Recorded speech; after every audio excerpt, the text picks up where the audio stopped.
Zabur terdahulu untuk mengingatkan pada semua manusia. Jadi, peringatan ini sudah dini disampaikan bahwa bumi itu saya tetapkan, saya ciptakan, saya wariskan untuk dihuni, untuk dimakmurkan oleh orang-orang yang baik, orang-orang yang saleh. Karena itu sejak mulai Nabi Adam alaihissalam ditugaskan turun ke bumi menjalani kehidupan, diberikan petunjuk oleh Allah, disebut dengan hudan namanya, supaya dengan itu bisa berjalan kehidupan di bumi dengan saleh dan bebas dari kesedihan dan kegalauan. Dan kemudian dalam Al-Quran surah kedua Al-Baqarah ayat 38, qul nahbitu minha jami'a fa imma ya'tiyannakum minni hudan faman tabi'a hudaya fala khaufun 'alaihim wala hum yahzanun. Sekarang kalian semua turun ke bumi, kata Allah, jalani kehidupan baru di bumi sebagai khalifah. Karena saat manusia diciptakan pertama kali memang tujuannya untuk beraktivitas di bumi. Quran surah kedua Al-Baqarah ayat ke-30, wa idz qala rabbuka lil malaikati inni ja'ilun fil ardi, bukan fis sama. Ya, ketika Rabb Muhammad menginformasikan pada semua kalangan malaikat dan jin yang ada pada saat itu bahwa kami telah menugaskan, memilih, dia ada mencipta, ada menugaskan, memberikan fungsi. Ya, penciptaannya disebutkan di Quran surah ke-15 ayat ke-28 menggunakan kata khaliq. Redaksi yang sama di awalnya. Wa idz qala rabbuka lil malaikati inni khaliqum basyara, ya, min salsalin min hama'in masnun.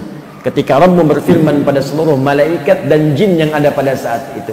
Di jin sudah diciptakan lebih dulu dibandingkan manusia. Karena itu di ayat 27-nya disebutkan oleh Allah, wal janna khalaqnahu min qablu min naris samum. Dan jin diciptakan sebelum manusia dengan bahan bakar yang berbeda.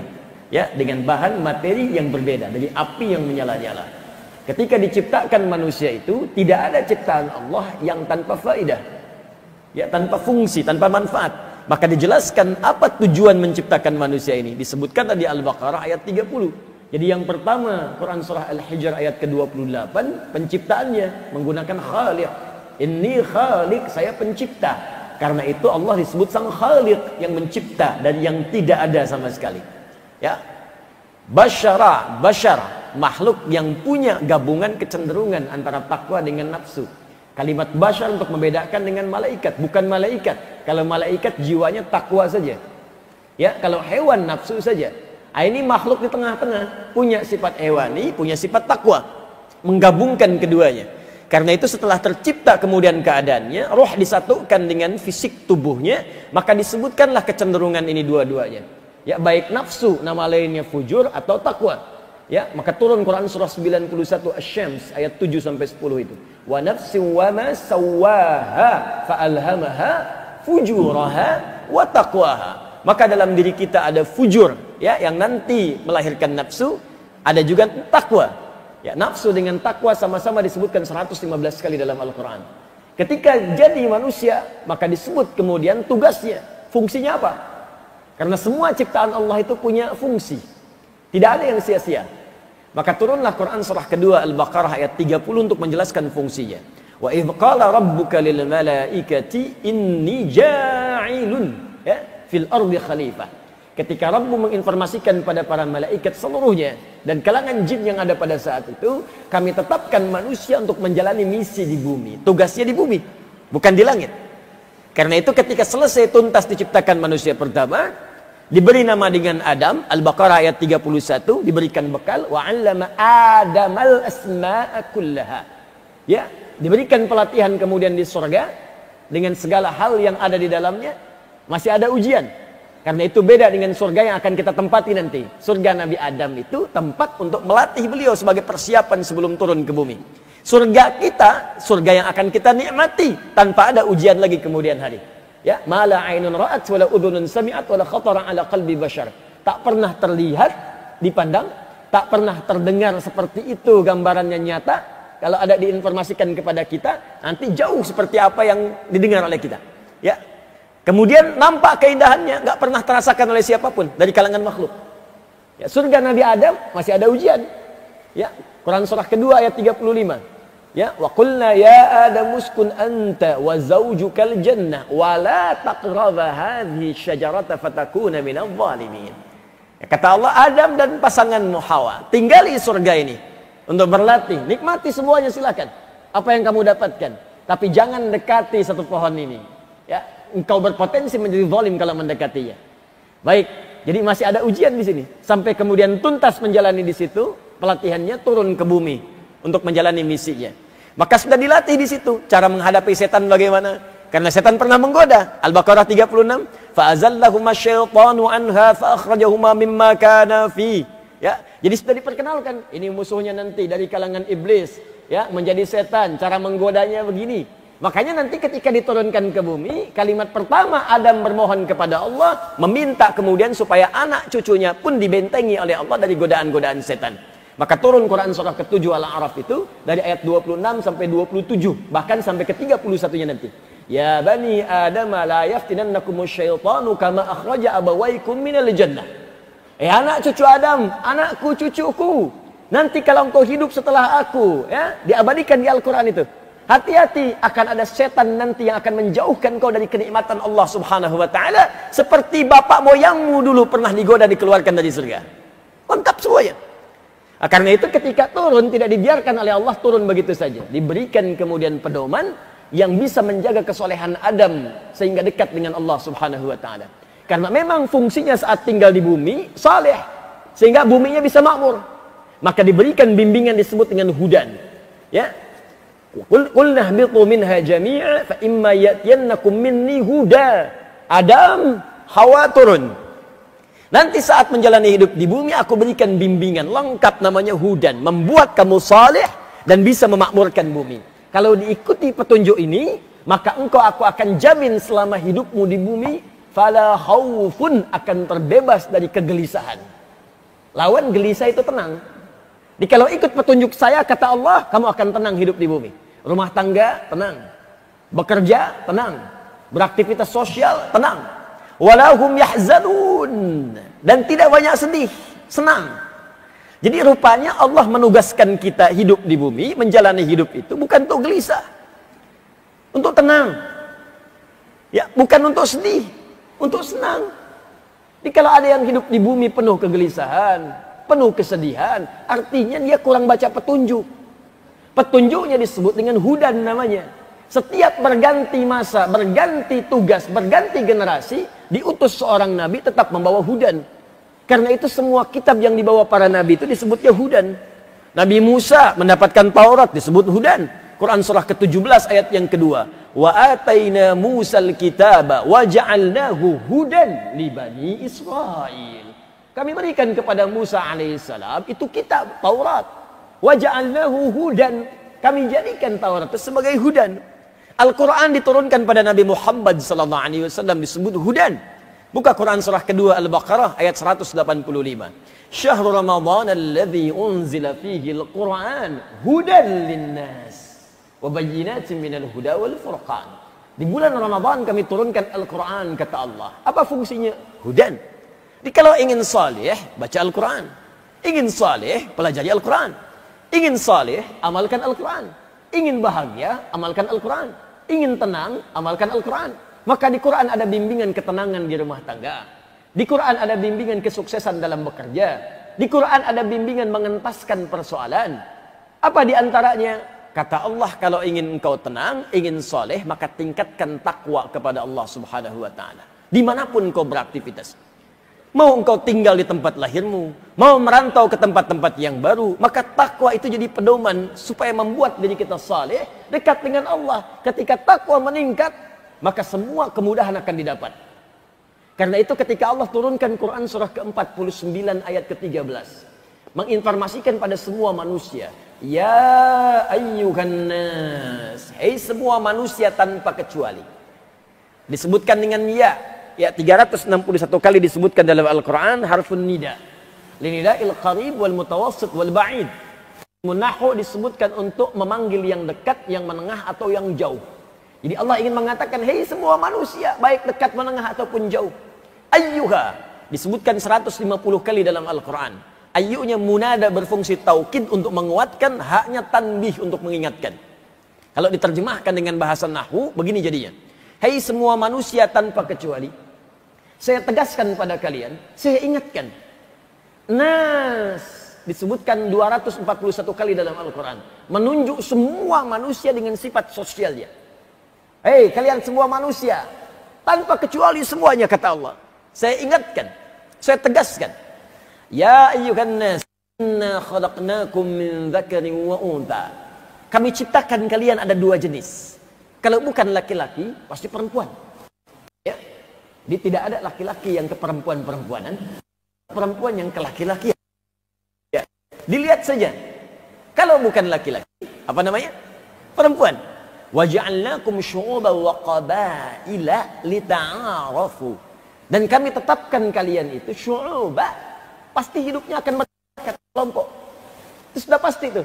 Di sebelum kita tercipta, ya, di hidup pasti berkelompok tuh. Ya, pasti berkelompok. Syu'ub. Kalau sekarang ada RT, konsepnya bisa beda-beda setiap negara. RW, ya, dari mulai desa, kelurahan, kecamatan, ada kota madya sebelumnya, sampai ke provinsi, sampai ke negara, sistemnya bisa macam-macam. Tapi pasti kata Allah kecenderungan manusia itu berkelompok. Wa qabail, ada yang punya suku-suku tertentu. Di sini lebih banyak terbukti di Indonesia. Coba lihat. Masya Allah, bahkan pulaunya banyak. Sistemnya juga syu'ub, sama berkelompok. Ya, 13.677 pulau. Belum termasuk Pulau Gebang, Pulau Gadung, ya, dan seterusnya. Nah, itu. Wa qabail, sukunya banyak. Di Sunda ada berapa suku, di Medan ada berapa suku, kumpul semuanya. Lita'arafu, supaya kalian saling mengenal, menyatukan diri, membangun bumi. Tapi yang paling menarik, lihat ujung ayatnya. Inna akramakum indallahi atqakum. Tapi tetap, di antara sekian manusia yang hidup di bumi itu, yang berhak mewarisi bumi, kata Allah, yang paling mulia di antara mereka yang paling banyak takwanya. Dalam rangka meningkatkan takwa itu, kita diminta oleh Allah tadi di penutup di surah Al-Hajj ayat yang pertama itu. Ya, ya ayyuhan nasu taqu rabbakum inna zalzalatas saati syai'un 'adzim.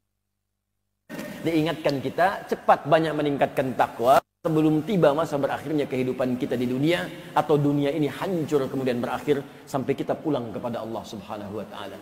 Jadi ada amanat dalam salat subuh tadi. Ayo kita tingkatkan takwa. Jadi orang baik, berbekal kepada Allah Subhanahu wa taala masa kita pulang menghadap kepada Allah Subhanahu wa taala. Dan tidak ada bekal yang paling mulia kita memulai sesuatu kecuali diri kita lebih baik dengan belajar adab terlebih dahulu. Karena itulah saking pentingnya adab ini, dalam kitab Syu'abul Iman karya Al-Imam Al-Baihaqi, Nabi pernah menegaskan bahwa fungsi utama beliau diutus di muka bumi ini, di antara fungsi yang paling utamanya menyempurnakan adab, menyempurnakan akhlak yang mulia. Nabi bersabda, "Innama bu'ithtu limasalihal akhlaq." Sungguh esensi yang paling penting ketika aku diutus untuk akan di antara aku. Dan para ulama mengarang kitab-kitab untuk menyempurnakan itu. Di antara kitab yang kita kaji adalah kitab Syekh Muhammad Hashim bin Ash'ari, dengan kitab pertama yang beliau tulis dari 19 kitab berjudul Adabul Alim. Alhamdulillah kita telah belajar kitab ini dari mulai pembahasan muqaddimah sampai kita masuk ke halaman 15 kalau saya tidak keliru. Nabi sallallahu alaihi wasallam, "Urdu 'aliman aw muta'allima aw mustami'a aw muhibba wa la takunil khamisata fatahlik." Kita akan teruskan kajian kitab ini di kesempatan subuh kali ini. Semoga insyaallah. Baik, tadi malam saya sudah keluarkan referensi hadisnya. Saya catat, saya tak temukan kertas kecuali buku catatan anak saya ini. Kadang anak saya minta buku yang mau bikin Allah, maksudnya mau menuliskan lafaz Allah, lafaz Nabi Muhammad. Lalu saya cuma temukan kertas ini, saya catat di sini sebagai referensi-referensi untuk menunjukkan sanad-sanad hadis yang terdapat di kitab ini. Ya, karena di kitabnya untuk memudahkan, tidak diruntutkan kemudian sanadnya sampai siapa, tapi karena beliau ini ahli hadis, dicukup disampaikan hadis sampai sanad yang terakhir. Saya keluarkan sampai sanad yang paling baru yang sampai kepada kita lewat kitab dan referensinya insyaallah. Baik, kita mulai kajian kita. Yang tadi mukadimah ya, ini materi ini. Bismillahirrahmanirrahim. Kita ada di halaman ke-15. Bismillah. Wa qala sallallahu alaihi wasallam, dan terkait dengan keutamaan orang berilmu serta orang yang menuntut ilmu itu, Nabi sallallahu alaihi wasallam pernah bersabda, ini bab masih tentang keutamaan orang yang punya ilmu dan orang yang menuntut ilmu. Untuk memberikan motivasi kepada kita. Jadi kalau kita ada waktu dalam sepekan, ada kajian-kajian, coba cari majlis ilmu. Ya, orang-orang yang mencari majlis ilmu supaya mengupgrade dirinya memiliki ilmu, bahkan sejak ia sedang belajar pun itu mendapatkan keistimewaan yang tidak didapatkan oleh orang-orang yang tidak mengamalkan amalan ini. Ya, jadi kalau antum dalam sepekan misalnya ada pekerjaan dunia, ke kantorkah itu, berdagangkah, bisniskah, dan sebagainya, lalu dalam sepekan itu masih meluangkan waktu untuk ikut majlis ilmu, belajar, bertafaqquh fid din, maka Anda akan mendapatkan keistimewaan yang langsung disebutkan oleh Nabi sallallahu alaihi wasallam banyak sekali dihimpun di kitab ini yang tidak ditemukan pada amalan-amalan lain. Jadi kalau dalam sepekan Anda tidak punya waktu untuk belajar, itu Anda nggak dapat amalan ini dan nggak dapat keistimewaan ini. Ya, yang sholat wajib kita kerjakan 5 kali dalam sehari, silahkan. Ya, infak ada peluangnya, zakat bagi yang sudah sampai nisab. Tapi amalan ini hanya bisa terjadi kalau memang momennya ada. Kalau ada kajiannya, baru ada hadis ini berlaku. Kalau ada pelajarannya, baru berlaku. Kalau tidak ada, nggak dapat antum. Makanya bersyukurlah kalau kemudian di sekitaran tempat tinggal kita ada kemudian tempat-tempat yang membuka majlis ilmu supaya salah satunya kita bisa mendapatkan keutamaan hadis ini. Jadi kalau dalam sepekan kita diberikan peluang, Al-Azhar punya dari subuh jam 7 siang tiap hari, masih belum mampu mengundang kita untuk belajar, dengan cara apa lagi kemudian Allah memberikan keutamaan pada kita untuk meraih keutamaan di hadis ini. Ya, wa qala sallallahu alaihi wasallam, dan Nabi sallallahu alaihi wasallam memberikan motivasi kepada para penuntut ilmu ataupun orang berilmu dengan bersabda. Perhatikan sabdanya, ughdu aliman. Ya, bergegaslah engkau menjadi orang berilmu. Saya pernah sampaikan di pertemuan lalu, ada 2 redaksi di hadis ini, ada kun alima, ada ughdu alima. Yang kun sudah saya sampaikan sanad hadisnya termasuk referensinya. Sekarang saya sampaikan yang redaksi yang kedua yang menggunakan ughdu. Kalau kun itu menunjuk pada cepatnya. Ya, cepat untuk meraih sesuatu. Karena itu ketika Allah mencipta sesuatu, kalimatnya menggunakan kun. Kun fayakun. Cepat jadi. Ya, jadi cepat. Tapi kalau ughdu itu menunjukkan pada awalnya sesuatu. Pionir. Menjadi yang paling pertama. Ya, jadi kalau ini cepat, yang pertama kun, cepat. Jadi kalau ada peluang menuntut ilmu, cepat ambil. Kalau ada peluang belajar, cepat ambil. Kalau ada peluang mengupgrade kitab fiqh, ada kajian tafsir di Al-Azhar, cepat datang. Ada kajian hadis di As-Salam, samping, cepat. Ada kajian fiqh di Al-Ihsan, cepat. Ada kajian kemudian misalnya usul fiqh di Baitur Rahim, cepat. Itu kun. Kun aliman atau muta'alliman. Ya, kalau ada peluang-peluang menjadikan kita menjadi lebih baik, lebih pintar, atau ada peluang untuk belajar, cepat ambil kata Nabi. Jangan tunda. Sebab kalau itu sudah kehilangan momennya, Anda nggak dapat lagi peluang pahalanya. Nanti kita lihat apa saja di antara pahalanya. Kalau sudah Anda dapatkan momennya, tahu nih, bismillah besok di Al-Azhar ada kajian. Ya, waktunya ba'da subuh. Subuhnya jam 4:06. Ughdu, maka jadi yang paling awal datang. Itu bahasa Nabi ya. Kalau perlu ambil saf pertama. Ya, siapkan diri kita. Ughdu. Makanya kalimat ughdu, ghadat itu di bahasa Arab sering menunjukkan pada yang awal-awal. Ya, salat subuh disebut dengan salat ghadat. Ya, salat ghadat. At-Tirmidzi nomor hadis 586. Ini hadis tentang syuruk. Ya, man shallal ghadata fil jama'ati aw fil masjid, thumma yaqudu yadhkurullaha wa yusalli rak'ataini fi bidayatil duha, fa kana 'alaihi ajri hajjin wa umratin. Tabamun. Siapa yang menunaikan salat ghadat subuh? Kenapa salat subuh disebut dengan ghadat? Karena ia berada di awal waktu dalam salat yang 5 waktu itu. Ya, sekaligus menunjuk pesan kepada kita. Kalau sudah datang waktu subuh, jadi yang paling pertama datang duluan. Fil jama'ati jamaah. Ya, saf pertama incar. Sahabat Nabi itu kalau datang subuhan ada yang sayap kanan. Ketahuan tuh. Jadi Itu ada yang selama hidupnya sampai wafat, Anda bayangkan. Selama sampai menjelang wafat, itu ketahuan oleh Nabi posisi sayap kanan. Sayap kanan sebelah pojok. Jadi kalau sudah Nabi ke masjid, sudah tahu tuh si fulan ada di situ. Ya, satu kali pernah kemudian Nabi menengok, belum ada, sayap kanan ini belum ada. Gak kelihatan, orangnya beda. Maka Nabi katakan, mana si fulan? Belum datang. Tunggu sampai kemudian agak jedanya agak panjang, agak panjang. Sampai dikhawatirkan diduga subuh akan habis, baru dimulai sholat. Sampai ingin dilihat ya si fulan kemana ini. Ya, setelah sholat, Allahu Akbar, tiba-tiba belum datang juga. Ditanya kepada para sahabat, kalian tahu siapa si fulan ini? Di mana tinggalnya? Kelihatan hari ini. Maka disebutkan, ya Rasulullah, si fulan tinggalnya di anu. Datangi ke sana, ayo kita ke sana tengok. Jadi kalau sudah sehati jadi ahli masjid itu, kita kenal nanti siapa yang jadi ahli masjid. Pasti antum akan tahu tuh, yang subuh akan tahu lama-lama tuh kebiasaannya. Ada yang suka di belakang imam, kan? Ada yang suka kemudian di pojok-pojok kiri, ya. Ada yang suka di belakang imam, tengah-tengah pas, tapi mau jadi badal imam juga belum mau, kan? Baik, samping kanan ada, tengah-tengah ada, nggak apa-apa, itu kebiasaan. Lama-lama kita mengerti. Ada yang ba'da subuhan mojok dekat tiang, kan? Ada mojok di pinggiran dekat tembok, ya. Ada yang zikir, ada yang tenang, saking tenangnya tidur, gitu kan? Banyak. Tapi kita kenal. Nah, makanya ketika satu tempat itu nggak ada yang rasanya hilang, ada yang kosong. Ada kerinduan bertanya. Lama-lama itu jadi teman akrab, nengok. Datang Nabi dengan para sahabat ke rumahnya. Begitu bertemu, ternyata Allah perjalanan jauh juga ke tempatnya itu. Kalau kita jalan kaki sudah 1 jam 2 jam itu. Anda bayangkan, sepeda belum ada, mau Brompton, mau yang lain belum ada tuh pada saat itu.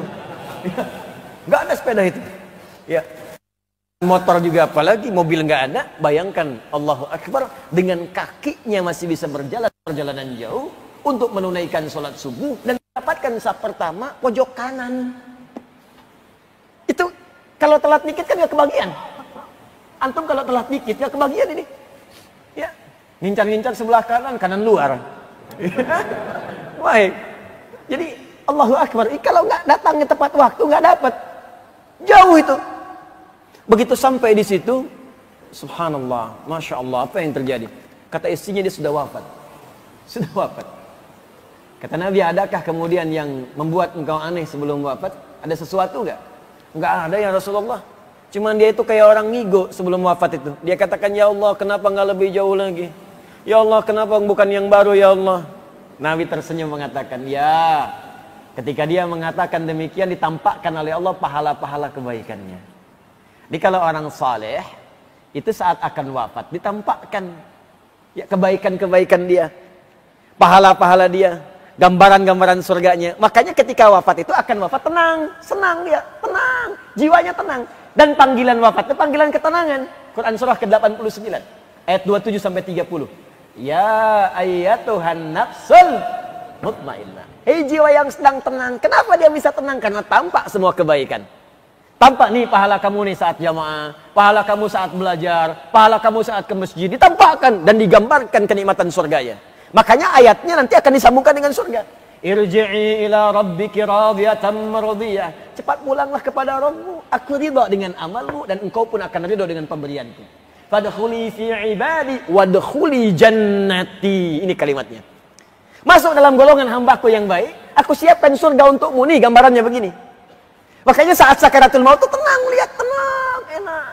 Saking tenangnya nggak sadar nyawa sudah hilang. Makanya ada yang wafat tersenyum. Ya, ada yang berkeringat di keningnya. Masya Allah, indah sekali, tenang. Ada yang wafat sedang sujud. Ada yang wafat sedang baca Al-Quran. Tenang. Ditampakkan, sama orang salah pun akan ditampakkan kesalahannya. Makanya hati-hati, orang soleh ditampakkan kesolehannya, orang salah dimunculkan kesalahannya. Orang biasa mabuk, keluarnya itu kalimat mabuk. Orang berkata kotor, keluarnya kata-kata kotor. Orang soleh ditampakkan hasil kesolehannya. Nampak. Maka ditampakkan kepadanya bagaimana hasil dari pekerjaannya yang luar biasa berjuang untuk mendapatkan saf paling depan saat subuh itu. Oh, ghadat, datang paling awal. Ditampakkan. Ketika ditampakkan ada pahala itu, dia merasa, ya Allah, segitu aja pahalanya udah luar biasa banyak. Apalagi kalau lebih jauh lagi. Ya Allah, kenapa tempat saya tinggal gak lebih jauh lagi dari masjid? Ya Allah, supaya banyak pahalanya. Tuh. Dia masjidnya zaman Nabi udah kita tahu semua. Ukurannya juga ukuran yang sangat terbatas. Alasnya nggak ada karpetnya. Itu langsung dengan pasir. Di hadis Muslim itu sudah disebutkan kalau panas terasa panas, kalau hujan pasti bocor. Pernah salah satu tanda Lailatul Qadar itu disebutkan dalam mimpi Nabi Sallallahu Alaihi Wasallam. Nabi bermimpi ketika salam tahiyat terakhir itu salam, kemudian nampak di keningnya itu ada tanah. Ya, kalau kena lumpur lah, kalau kena kemudian air kan berubah ya, seperti jadi lumpur. Kena keningnya itu. Ya, jadi Anda bayangkan kalau sholat panas kepanasan, kalau hujan bocor basah kena itu. Tapi masih mengejar saf pertama, jalan kaki lagi. Sahabat demikian. Sana siapa? Ya, surga belum jelas. Amalan berantakan, hisab menegangkan, cita-cita surga Firdaus. Ya, bersama Nabi lagi. Sekarang dikasih kesempatan. Masjidnya besar, Al-Azhar. Fasilitas enak. Kalau panas ada AC-nya, ada kipas anginnya. Ya, kalau dingin hangat di dalamnya. Kajian subuh kemudian ada hidangannya.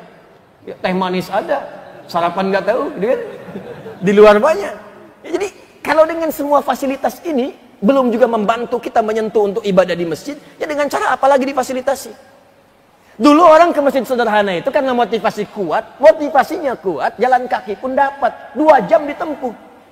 Ini orang sekarang sepeda sudah ada, motor lengkap, mobil koleksi banyak, jarak dari rumah cuma 20 meter. Untuk berangkat dengan semua fasilitas itu pun belum bisa dipakai, ya perlu dikasih apa lagi? Itu penting merenung kita itu. Ya. Di jalan kemudian, pernah satu kali di musim dingin, dia pakai baju double. Jadi di dalamnya pakai yang baru, lebih baru, di luarnya pakai yang udah lama. Begitu bertemu orang kedinginan di jalan, dibuka yang luar, dipakaikanlah kepada orang itu, ditampakkan pahalanya. Lalu muncul, ya Allah, kenapa bukan yang baru yang saya kasihkan, ya Allah? Kenapa bukan yang baru? Pahalanya tentu lebih banyak lagi. Karena itu kalimat-kalimat ghadat, ughdu, itu menunjukkan kalimat yang memotivasi kita datang di awal waktu. Ambil yang paling depan, pionir. Jadi kalau ada peluang beramal soleh, kejar. Karena belum tentu Anda mendapatkan yang serupa setelah itu. Termasuk menuntut ilmu, kalimatnya ughdu alima. Kejar. Ambil yang paling depan. Subuh 4:06, kalau perlu saya datang jam 4. Udah banyak orang datang jam 4. Rencana udah banyak, saya datang jam 3. Jam 3 udah banyak juga yang tahajud, saya datang nginap kalau perlu. Siapkan. Ughdu alima au muta'allima au mustami'a au muhibba. Ya, wala takunil khamisa fatahlik. Jadi redaksinya ada 2, ada khamisa, ada khamisata. Saya bacakan sanadnya dulu. Referensinya dari mana? Nanti setelah itu baru kemudian kita bahas kalimat-kalimat ini. Sudah saya tuliskan tadi malam. Jadi ini hadis ini banyak dikumpulkan ya di dalam kitab Jami'u Bayanil Ilmi wa Fadlih, karya Syekh Ibnu Abdul Bar. Ya, Ibnu Abdul Bar. Nama lengkapnya Abu Umar Yusuf. Ya, Abu Umar Yusuf bin Abdullah bin Muhammad bin Ibni Abdul Bar. Ya, Al-Qurtubi Al-Andalusi. Dari Cordoba. Qurtubi itu Cordoba. Ya, Cordoba soal sekarang. Spanyol. Jadi ini orang Spanyol. Ya, Andalusia dulunya. Lahir tahun 368 Hijrah. Ya, beliau ini saya sampaikan dulu latar belakangnya. Asalnya Zahiri. Ya, ikut kepada mazhabnya Daud Al-Zahiri, mazhab tekstual. Jadi kalau di teksnya begitu dikerjakannya. Kemudian belajar meluas, pindah menjadi Maliki. Ikut Imam Malik. Ya, Malik bin Anas yang lahir kisaran tahun 95 Hijrah, termasuk kalangan salafus saleh. Ya, beliau lahir di Madinah, tumbuh di Madinah, dewasa di Madinah, kemudian juga mengajar sampai wafatnya di Madinah, nggak pernah keluar dari Madinah. Karena itu dikenal sebagai Imam Darul Hijrah. Ya, Darul Hijrah. Ajarannya menyebar sampai sekarang, itu ada di wilayah Afrika Utara dan lepas Mediterania. Ya, Afrika Utara. Jadi kalau Anda ke Libya, Tunisia, Maroko, Aljazair, lepas Mediterania, Italia, Spanyol, Prancis, kisaran itu mazhabnya Maliki. Ya, Maliki. Mazhab itu kecenderungan yang dipilih oleh Imam Malik dari manhaj yang diajarkan Nabi. Saya pernah terangkan kepada Anda, ada manhaj, ada mazhab. Ya. Manhaj semua kumpulan ajaran yang bersumber dari Nabi. Misal, Bismillahirrahmanirrahim dibaca dalam salat itu ada 70 hadis. Cara bacanya ada 4. Bisa dijaharkan Bismillahirrahmanirrahim. Bisa silent, sir. Bismillahirrahmanirrahim. Bisa tidak dibaca sama sekali. Dah. Alhamdulillahi rabbil alamin. Bisa dibaca rakaat pertama, selanjutnya tidak dibaca sama sekali. Itu riwayatnya Abu Hurairah yang terakhir. Dibaca rakaat pertama, kalau subuh 2 rakaat, pertama dibaca jahar. Keras, rakaat yang pertama. Bismillahirrahmanirrahim. Rakaat kedua tidak dibaca sama sekali. Itu ada 4 cara, 70 hadis. Itu semua disebut manhaj, at-tariqil wadih. Ya, kumpulan bimbingan yang jelas bersumber dari Nabi sallallahu alaihi wasallam. Ketika dipraktekkan, dipilih, kan nggak mungkin 4-4-nya dibacakan. Ustadz, saya sudah khatam qiraat sab'ah, 7 qiraat. Saya akan bacakan 4-4-nya ini untuk lebih afdal lagi. Masya Allah. Bismillahirrahmanirrahim. Bismillahirrahmanirrahim. Tidak dibaca sama sekali. Nggak bisa. Mesti dipilih salah satu. Karena itu para imam-imam dahulu, para salafus salih, itu paham, tahu. Imam Malik tahu ada 4 ini cara baca. Abu Hanifah Nu'man wafat tahun 150 Hijrah tahu. Imam Asy-Syafi'i tahu. Imam Ahmad bin Hanbal tahu. Cuma ketika mereka mempraktikkan mesti pilih salah satu. Saat memilih itulah yang paling condong dalam pandangan kita, paling mudah untuk dipraktikkan, maka silahkan diambil. Maka disingkat dalam bahasa Arab, ma dhahaba ilaihi. Apa yang paling condong untuk diambil, mudah dipraktikkan. Ma dhahaba ilaihi Malik. Apa yang condong dipilih oleh Imam Malik. Ma dhahaba ilaihi Syafi'i. Apa yang paling condong diambil oleh Imam Asy-Syafi'i. Ma dhahaba ilaihi Abu Hanifah. Apa yang paling condong diambil oleh Imam Abu Hanifah. Ma dhahaba ilaihi al-Imam Ahmad. Apa yang paling condong diambil oleh Imam Ahmad. Kepanjangan ma dhahaba ilaihi disingkat mazhab. Mazhab. Di mazhab itu bukan pendapat pribadi. Mazhab itu bukan kelompok. Mazhab itu pilihan yang diambil untuk memudahkan dalam beramal dari sekian jenis pilihan yang bisa dipilih yang bersumber dari Nabi SAW. Maka ketika Imam Malik memilih sesuatu pilihan yang bersumber dari Nabi, dipilihlah kemudian oleh Imam Malik. Kalau diikuti, tambahkan ya nisbah di ujungnya. Nisbah itu untuk ikut. Indonesia negaranya, ikut ke Indonesia jadi orang Indonesia, tambahkan i di ujungnya. Indonesia. Amerika, negara Amerika. Orang Amerika, Amriki. Oh. Malaysia, negara Malaysia. Orang Malaysia, Malisi. Kan? Jakarta, orang Jakarta. Cuman nggak enak kalau pakai i, makanya ganti jadi Betawi. Bekasi, Bekasi. Imam Malik ngambil sesuatu pilihan. Bismillahnya saya nggak baca, langsung hamdalah. Alhamdulillahi rabbil alamin. Diikuti oleh orang-orang yang sepaham dengan beliau. Pengen ikutlah yang ini. Imam Malik kami tahu nih, orang Madinah, tinggal di Madinah, dekat dengan orang-orang Madinah, Imam Darul Hijrah. Diikuti, pengikutnya disebut Maliki. Imam Syafi'i pengen diarahkan. Bismillahirrahmanirrahim. Imam Syafi'i. Ya, Muhammad bin Idris. Maka diikuti oleh pengikutnya Syafi'iyah. Jelas ya? Pakai tak sifat. Jelas itu Malikiyah menggunakan sifat. Ya, Hanabilah menggunakan sifat. Jelas sampai sini? Baik, jadi pindah kemudian ya kepada ajarannya Imam Malik bin Anas ya. Mengikuti kemudian ajaran beliau. Ali lebih bagus yang paling populer, maka puncaknya jadi imam di situ. Ini orang soleh Pak Ibu. Dan alim, allamah, berilmu. Ya, Ibnu Abdul Bar itu dikenal di kalangan para ulama, satu hafidh, ahli Quran. Yang kedua mu'arrikh, ahli sejarah. Hafidh, mu'arrikh. Faqih, ahli fiqih. Jadi bukan sekedar ilmu biasa ini. Ya, bukan kaleng-kalengan. Oh, hati-hati. Bukan ilmu biasa. Ya, ini ahli fikih. Kemudian juga mohon izin, mohon maaf ya, mu'arrikh, ahli sejarah. Ya, kemudian hafidh, ahli Quran juga. Kumpul. Tapi yang paling menarik, ini yang saya kagum juga kepada beliau ini, Ibnu Abdul Bar ini rahimahullah, itu juga insaf orangnya, objektif, tidak fanatis. Jadi kalau ada pendapat imam yang lain yang menurut beliau condong untuk bisa diikuti, itu tidak ragu untuk mengambilnya. Nggak belajar ke satu guru. Ini mazhabnya Maliki, tapi dalam fikih seringkali condong kepada mazhab Syafi'i. Ya, jadi kalau dalam praktek ini Maliki nih.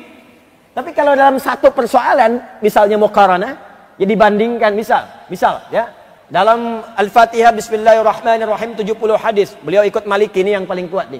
Tapi ketika bahas misalnya persoalan tertentu dalam kunut, ya di Maliki kan ada kunut, Imam Malik kunut tuh dalam kunut subuh, kunut beliau, kunutnya itu sebelum ruku. Ya, jadi rakaat yang terakhir subuh, rakaat kedua sebelum ruku, setelah bacaan tuntas, bacaan-bacaan di Al-Fatihah kemudian surat, itu kunut. Misal rakaat kedua subuh imam baca Al-Ikhlas. Ya, qul huwallahu ahad, Allahus samad, lam yalid wa lam yulad wa lam yakul lahu kufuwan ahad. Selesai. Rakaat kedua subuh. Maka di mazhab Maliki ada kunut. Kunutnya sir, silent. Enggak dikencangkan sebelum ruku. Karena ada nanti riwayat hadis dari Nabi kunut sebelum ruku. Ada riwayatnya. Maka dia baca doa kunut. Ya, Allahumma hadini fiman hadait, Allahumma hadina fiman hadait, wa afina fiman afait. Itu dibaca sir, silent.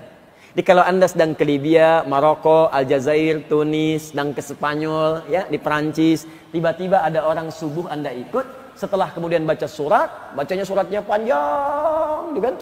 Al-Baqarah sampai selesai, ya. Rakaat kedua tuntas, habis itu diem aja ya.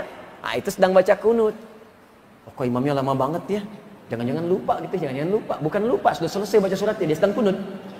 Ah, di mazhab Syafi'i, kunutnya ba'da ruku, bangkit dari ruku setelah i'tidal. Sami'allahu liman hamidah, Rabbana walakal hamd, dan seterusnya. Kemudian kunutnya jahar. Allahumma hdina fiman hadait, wa afina fiman afait, wa tawallana fiman tawallait, wa barik lana fima atait, wa qina syarra ma qadait. Itu doa yang diajarkan oleh Nabi sallallahu alaihi wasallam kepada cucunya Al-Hasan, juga kepada Ibnu Umar radhiyallahu taala anhuma. Karena itu setelah periode itu mereka membiasakan kunut. Ya, Ibnu Umar dan Al-Hasan. Riwayat, ada banyak riwayat dari Nabi, ada yang mengatakan Nabi kunut, ada yang mengatakan Nabi enggak kunut lagi, tapi nazilah kemudian beliau kunut, sehingga Imam Ahmad memilih untuk nazilah. Imam Syafi'i memilih untuk yang kunut jahar. Imam Malik memilih untuk yang kunutnya ya sebelum ruku. Imam Abu Hanifah enggak kunut. Semuanya berdasarkan dalil-dalil yang sama, cuma ijtihad yang berbeda. Dan tidak ada yang saling menyalahkan. Karena yang salah itu sepakat semua ulama yang tidak sholat subuh. Itu beres. Ya, nah, dalam konteks ini ya, ini cukup menarik. Ini contoh saja sebagai gambaran untuk paling mudah dipahami. Ini Imam Malik sebelum ruku, Imam Syafi'i ba'da ruku. Dalam persoalan fikih seringkali Ibnu Abdul Bar itu condong ke Syafi'i. Dalam fikih. Ya, jadi kalau dalam satu pilihan pilih yang ini, kadang-kadang saya kuatkan yang Syafi'i. Ya, karena tahu mujtahid, tahu dasar. Jadi boleh kadang-kadang beliau kuatkan yang Maliki, kadang-kadang condong ke Syafi'i karena punya dasar untuk memahami dalilnya. Tapi yang kita ambil dari sini adalah bukan persoalan Syafi'i, Maliki, semua sumbernya dari Nabi. Yang saya kagum adalah bagaimana sifat objektifnya, tidak fanatik terhadap satu hal tertentu, sehingga dengan itu peluang untuk membuka wawasan itu tinggi. Inilah yang menyebabkan banyak ulama ini mengambil referensinya. Ya, ini menarik nih. Bahkan teman-teman salafi, ayo, mana teman-teman salafi yang ngaji itu banyak mengambil kitab ini. Jami'ul Bayanil Ilmi wa Fadli itu banyak dikutip itu. Ya, Ustaz Abdul Qadir Jawas itu banyak mengutip ini. Ya, beliau pernah menulis makalah itu keutamaan ilmu syar'i dan mempelajarinya. Ya, saya pernah lihat tuh, pernah baca itu. Itu lihat catatan kaki footnote nomor 20 dan 21. Ketika mengutip kalimat Al-Hasan Basri dengan Sufyan Ats-Tsauri, itu kalimatnya dikutip dari kitab ini. Padahal itu Maliki. Padahal itu Syafi'i. Ya, itu kunut itu. Jadi yang nulis kitab itu kunut. Sementara yang mengambil cuplikannya tidak kunut. Ya, tapi masih ngambil cuplikannya. Ya, maka agak menarik kalau kemudian ada yang muda-muda sekarang Ya mudah kemudian mengatakan udah ini aja, yang lain jangan. Ah ini bid'ah misalnya. Ah ini yang repot ini. Ya. Jadi buka wawasan, belajar. Ya guru-guru pun mengutip. Ya ini Syekh Muhammad bin Hashim Muhammad Al-Asy'ari, ya, bin Hashim Al-Asy'ari. Ini beliau ini mengutip kitabnya Maliki, Ibnu Abdul Bar, ahli hadis. Ya Syekh Hashim, pendiri Nahdlatul Ulama, 31 Januari 1926. Itu kan Syafi'i, tapi mengutip kitabnya Maliki. Nah, ini adab dari guru-guru kita. Kalau belajar itu silahkan, sepanjang ada yang baik-baik kemudian, yang bisa kita temukan yang tidak menyimpang dari tuntunan Rasulullah SAW, luaskan ilmu kita. Saya pun katakan pada Anda silahkan, tidak harus cukupkan pada saya. Belajar pada guru yang lain. Ya, jangan cukupkan pada saya saja, sebab nanti kalau Anda fanatis pada saya, kemudian saya salah, itu yang bahaya. Ya, itu yang bahaya, tidak ada yang bisa meluruskan dan Anda akan larut dalam kesesatan di situ. Maka belajar kemudian pada guru-guru yang lain. Silahkan ambil ilmunya. Saya sering ungkapkan bahasa, sepanjang ada kebaikan, ambil yang baik-baiknya. Kalau tak sepakat, tinggalkan ketidaksepakatannya. Jangan sampai ketidaksepakatan itu menghalangi Anda minum teh bersama. Itu kan gampang. Kenapa jadi susah-susah? Makanya ini ngambil. Ya, dulu Ustadz Abdul Qadir Jawas itu dulu juga sering belajar baca, sampai direkomendasikan oleh Ustadz Syuhada Bahri. Ya, jadi mustaminya Syekh Utsaimin itu yang rekomendasikan Dewan Dakwah. Ya, saya tahu betul itu. Ustadz Syuhada Bahri itu adik angkatannya almarhum Ustadz Husain Umar. Ya, Ustadz Husain Umar itu seangkatan dengan kakak ibu kami, Kiai Haji Rafiuddin Akhyar, pendiri Dewan Dakwah di Banten. Ya, muridnya Muhammad Nasir rahimahullah. Nah, itu kami tahu karena saya kecil. Itu sudah diajak kakak ibu saya, uak saya. Ya, untuk nengok tuh dai-dai kemana saja, masjid-masjid dibangun di mana saja. Dari kecil saya tahu betul. Makanya teman-teman yang berdakwah itu ada yang ke Papua, kemana, teman-teman salafi yang dulu-dulu itu sering datang ke rumah. Ini laporan, ini dakwah di sini begini, ini begini. Saya tahu betul. Jadi tahu siapa yang diutus, ketemu siapa, di perpustakaan Lipia ketemu siapa. Saya tahu betul dari kecil. Ya, makanya aneh kalau ada yang muda-muda kemudian ikut tahdzir itu. Halo? Nah, artinya dia nggak belajar nasab gitu, nggak belajar sejarah. Silahkan baca, silahkan luaskan bacaan, perdalam. Dengan begitu wawasan kita menjadi luas, menjadi lebih baik. Dan ilmu kita kemudian terangkat. Saya ingin Anda rukun, jangan berselisih. Kenapa harus saling mencela? Kalau tak sepakat jangan mencela. Dari mana Anda mendapatkan ajaran mencela itu? Di Quran ada. Anda ngaji Quran, ngaji sunnah. Apa diajarkan di Quran sunnah saling mencela? Anda belajar Quran yang mana? Sunnah yang mana? Yang saya inginkan kita hidup rukun. Perbedaan nggak apa-apa kalau beda sedikit, ya beda dalam dan landasan mengambil putusan nggak ada masalah. Sepanjang dalilnya ada, tapi jangan sampai kemudian saling tidak mengucapkan salam. Assalamualaikum akhi, besok aja. Besok. Nggak saling sapa. Kok bisa Anda belajar sesuatu tiba-tiba jadi bermusuhan? Pulang ke rumah jadi ribut dengan istri ribut dengan suami, jadi nggak kenal tetangga, jadi nggak saling sapa. Anda belajar apa? Zaman Nabi kan semua didakwahi. Fir'aun aja yang ngaku Tuhan diutus oleh Nabi Musa dan Harun untuk berdakwah dan lembut. Quran surah 20 ayat 43 sampai 44. Idhaba ila fir'auna innahu tagha faqula lahu qawlan layyina la'allahu yatadhakkaru aw yakhsha. Musa dan Harun sekarang pergi ke Fir'aun. Dakwahi dia dengan lembut. Ya, dia sudah mulai menyimpang dari kedudukan. Dakwahi dia dengan lembut. Mungkin dengan kelembutan itu dia sadar dan mulai takut kepada Allah. Fir'aun ya ngaku Tuhan. Jahatnya luar biasa, hobi bunuh orang. Masih diminta oleh Allah kepada Musa dan Harun diperintahkan, jangan jauhi dia. Dakwahi dengan lembut, jangan kasari dia. Dakwahi dengan kelembutan itu mungkin sadar. Teman ente itu bukan Firaun. Nggak pernah ngaku Tuhan, sama-sama ke masjid. Kenapa Anda jadi kasar? Anda pun bukan Musa, Harun juga bukan. Anda Nabi bukan, Rasul juga bukan. Berdakwah kepada orang yang bukan Firaun, kenapa mesti kasar? Bisa dipahami ya? Jadi kalau belum mengerti juga, ada sesuatu dalam hati Anda. Ada masalah itu. Ya, ada masalah. Nah, maka kalau saya senangnya kita bersilaturahim, saling mendoakan. Saya doakan tuh. Saya doakan guru-guru, teman-teman, sahabat-sahabat, guru-guru lain. Saya doakan yang mencela saya, yang mentahdzir, supaya jadi sahabat. Di teman. Beda boleh, tapi jangan berselisih. Itu yang saya maksudkan. Kalau Anda tanya, saya sebutkan nasabnya satu-satu tuh.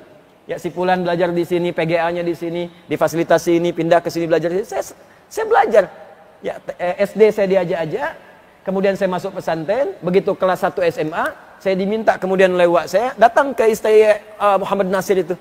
Saya yang periksa itu skripsinya malamnya, besoknya sidang. Ya, jadi kemudian saya cek itu, besoknya kakak ibu saya yang menyidang itu. Jadi di sidang, saya tahu yang diucapkan, Anda salah halaman sekian. Saya bilang itu saya yang tadi malam perbaiki. Jadi kita paham nih sipulan-sipulan. Jadi seperti itu kita saling doakan. Itu indah cara berdakwah. Saling support, saling rekomendasikan. Teman-teman kalau belajar hadis sipulan ya. Saya sering katakan, Anda kalau belajar sirah, cari Ustaz Khalid. Ya Ustaz Khalid, itu orang baik tuh. Insya Allah orang saleh itu. Belajar sirah kepada beliau. Ustaz Budi Azhari, belajar. Ya, ayo kepada siapa aja. Di Al-Azhar ada siapa. Ya belajar tentang akidah. Belajar pada Ustaz Farid Uqbah. Belajar tuh. Ya, Masya Allah, Alhamdulillah beliau masih sehat. Masih mau mengajar. Ya, belajar. Orang Malaysia aja datang belajar. Belajar kepada beliau. Ngundang belajar. Masa orang Indonesia nggak belajar? Ya, maka silahkan kumpulkan. Saling doakan. Jangan ribut. Nanti khawatirnya ngaji tapi wafat sedang mencela. Kita khawatir tuh. Bis ngaji kemana? Ustaz Adi yuk. Bid'ah. Blok meninggal. Repot. Dah. Dah, kita tidak usah ikut-ikut ya. Saya tidak pernah mengajarkan Anda untuk mencela orang, termasuk pada yang mencela kita. Kalau Anda pandai mencela setelah belajar dengan saya, maka saya bersaksi di hadapan Allah, saya tidak pernah mengajarkan Anda. Ya. Maka silakan dari mana saja kita dapatkan ilmu, termasuk Ibnu Abdul Bar, Maliki tapi masih mau belajar mazhab Syafi'i. Ya, nama aslinya Muhammad bin Idris Asy-Syafi'i. Syafi'i itu dari kata Syafi, kakek yang ketiga, datuk ketiga dari Muhammad bin Idris. Jadi, nama aslinya bukan Imam Syafi'i. Nama aslinya Muhammad, punya bapak namanya Idris. Idris punya bapak namanya Al-Abbas. Al-Abbas punya bapak namanya Utsman. Utsman punya bapak namanya Syafi'. Syafi' punya bapak namanya Sa'ib. Ya, Sa'ib punya bapak namanya Ubaid. Ubaid punya bapak namanya siapa? Ya, Abid bin Zaid. Abid bin Zaid punya bapak namanya siapa? Hashim. Hashim punya bapak namanya siapa? Al-Muttalib. Al-Muttalib punya bapak namanya siapa? Siapa? Abdul Manaf. Di Abdul Manaf ini bertemu nasabnya dengan Nabi SAW. Muhammad SAW bin Abdullah bin Abdul Muttalib bin Hashim bin Abdul Manaf. Jadi dari bapaknya Muhammad bin Idris kepada ya Nabi SAW bertemu di nasab yang sama di Abdul Manaf. Adapun kalimat Syafi'i dari kakeknya yang ketiga namanya Syafi', Muhammad bin Idris ya bin Al-Abbas bin Utsman bin Syafi'. Kenapa menasabkan kepada Syafi'nya, bukan kepada Al-Abbasnya, bukan kepada Utsmannya? Karena Syafi' ini hidup di masa sahabat ridwanullah alaihim dan berjumpa dengan Nabi sallallahu alaihi wasallam. Bapaknya Idris tidak berjumpa, wafat di Askalan. Ya, Syafi'i lahir 150 Hijrah, ya. Kemudian bapaknya wafat di Askalan. Kemudian ke atasnya Abbas tidak berjumpa lagi, hidup di zamannya Abul Abbas As-Saffah. Ya, kemudian Utsman juga tidak berjumpa. Syafi'i berjumpa dengan Nabi sallallahu alaihi wasallam, laqiyan Nabi sallallahu alaihi wasallam. Makanya beliau ingin dinisbatkan kepada Syafi'i, Asy-Syafi'i. Maksudnya semua ajaran-ajaran saya ini tidak akan lepas dari bimbingan Nabi sallallahu alaihi wasallam. Kakek saya pun pernah berjumpa dengan Nabi sallallahu alaihi wasallam. Sa'ib disebutkan dalam Usdul Ghabah, ya, fi tamyiz sahabat, juga termasuk kalangan sahabat. Nasab ibunya, ini lebih nyampe lagi. Ya, ibunya namanya Fatimah. Fatimah bin Abdullah bin Al-Hasan bin Al-Muthanna bin Al-Hasan bin Ali ibnu Abi Thalib radhiyallahu taala anhu, zauju Fatimah Zahra radhiyallahu taala anha bintu Muhammadin sallallahu alaihi wasallam. Ya, bin Abdullah bin Abdul Muttalib bin Hashim bin Abdul Manaf bin Qusay bin Murrah bin Kilab bin Ka'ab bin Ghalib bin Fihr bin Malik bin Nadhr bin Kinana bin Khuzaimah bin Mudrikah bin Ilyas bin Nizar bin Mudar bin Ma'ad bin Adnan bin Adi bin Adri bin Muqawwam bin Nahur bin Tarikh bin Ya'rub bin Yasjub bin Nabit bin Ismail alaihissalam bin Ibrahim alaihissalam bin Azar bin Nahur bin Abir bin Kinan bin Al-Fakhshad bin Sam bin Nuh alaihissalam bin Mikhlail Matusyala bin Kinan bin Alwas bin Tif bin Adam alaihissalam. Ayo ulangi. Jadi dari nasab ibunya tersambung kepada Nabi sallallahu alaihi wasallam, dari nasab bapaknya tersambung kepada kakek Nabi sallallahu alaihi wasallam di Abdul Manaf. Dan Quraisy min masasati Arab murni, Al-Imam Syafi'i. Jadi semuanya ada yang lain. Kalau Anda tanya Imam Ahmad, saya jelasin Imam Ahmad. Tapi karena dibahas di sini Imam Malik dengan Imam Asy-Syafi'i, maka saya bahas dari nasabnya, runtutannya sampai dengan referensi-referensinya. Supaya yakin, ini penting mengetahui siapa orang ini. Khalfiyahnya apa? Awas ya, latar belakangnya siapa? Supaya kita bisa belajarnya yakin dan tahu apa yang harus kita ambil dari situ. Ingat ya, ini sudah ada tanda dari ulama dulu. Setiap Anda buka kitab ulama, selalu disebutkan ismuhu wa nasabuhu. Namanya siapa, nasabnya apa, keilmuannya apa. Ya, wa syuyukhuhu, guru-gurunya siapa. Wa muallafatu, kitab-kitabnya apa. siapa yang mengambil darinya, belajar dari siapa, itu jelas. Ya, ada nasab ilmu. Sehingga semua yang diajarkan itu argumentatif. Punya dasar yang kuat dan kita pun nggak ragu belajarnya. Itu pelajaran ke masa kini, maaf ya, supaya jangan sembarangan kita belajar. Ya, kalau bukan ahli sirah, jangan menyampaikan tentang sirah, takutnya salah. Semua ahli sirah sepakat Nabi itu baik, dari kecil terurus dengan baik, terawat dengan baik, ya, orangnya lembut, dinaungi awan, tanda-tanda kenabian ada, kakeknya sangat perhatian, ya, dirawat dengan baik-baik, dijaga supaya baik, semuanya dicukupkan, pamannya sangat perhatian, semua, bahkan orang-orang sudah paham semua. Di masyarakat ada kitab riba, ada macam-macam, disebutkan segala kemuliaannya. Anda nggak baca itu, menerangkan yang berbeda, jadi masalah, gitu kan? Nah, jadi belajar. Kalau Anda ingin belajar fikih pada ahli fikih, jangan belajar fikih pada ahli tauhid, nggak nyambung. Nanti hukum fikih difatwakan dengan cara tauhid, yang akan nyambung. Fikih itu fleksibel, tauhid itu hitam putih. Nah, ini kalau fikih nggak bisa hitam putih, ada kondisi. Babi haram, haram betul, tapi dalam kondisi tertentu, darurat Anda pergi ke hutan dalam, nggak ada yang halal-halal, kedengaran, oh, itu aja. Pagi, siang, sore, malam. Kalau nggak makan lemes meninggal, diketawain lagi. Kan ya kan? Maka dalam konteks itu boleh dimakan, bukan makan babi, makan daging babi. Ya, maka silahkan di situ. Jangan dipotong video saya nih, nanti dipotong saya celaka lagi. Ya. Nah, ambil, kemudian masak, setelah itu makan untuk menghilangkan lapar, bukan mengenyangkan. Ingat, jadi sifatnya bukan menikmati, itu fikih itu detil. Bukan menikmati, enak juga ya, bukan begitu. Menghilangkan lapar, sambil ngilangin lapar, sambil nyari lagi yang lain. Begitu ketemu ayam, kukuk, haram. Yang ini haram, yang ini halal.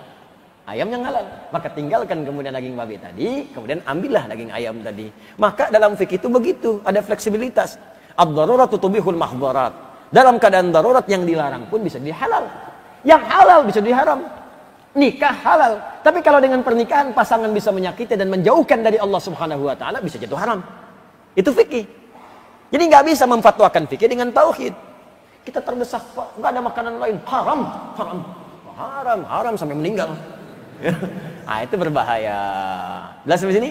Maka latar belakang itu dibahas, digali, ditemukan. Ibnu Abdul Bar, latar belakangnya fiqh, orangnya berilmu dan dikutip oleh banyak ulama. Sampai dengan sekarang hampir semua kajian-kajian pun, ya, baik itu ormas-ormas atau gerakan-gerakan atau kelompok-kelompok, itu tidak sungkan mengutip kitab ini. Termasuk Syekh Hashim bin Asy'ari mengutip dari kitab ini. Saya sebutkan kutipannya. Ini yang beliau kutip di nomor 125. Tapi versinya ada beberapa versi. Jadi saya kagum juga dengan Syekh Hashim, ya, Hadratus Syekh, karena beliau mengutip yang paling lengkap. Ya, saya bacakan beberapa versinya. Nomor 119, saya bacakan dengan sanadnya. Haddatsana Abdullah, haddatsana Al-Hasan, haddatsana Abu Walid, Khalid bin Ibn Walid, haddatsana Khalid bin Abdullah, an Atha Ibn Sa'ib, an Al-Hasan qala, "Ughdu 'aliman aw muta'allima aw mustami'a wa la takun rabi'an fatahlik." Jadi, ada versi yang menyebutkan cuma 3 saja. Ughdu 'aliman aw muta'allima au mustami'an wala takun rabi'an fatahlik. Jadilah kalian 3 golongan. Aliman, orang berilmu, au muta'allima, yang menuntut ilmu, au mustami'a, yang mendengarkan pengetahuan dengan fokus, wala takun rabi'a, jangan jadi yang keempat, fatahlik, maka kecenderungan yang kau akan celaka. Di versi disebutkan 3. Ada yang menyebutkan 2 redaksi. Ya, saya bacakan nomor 121.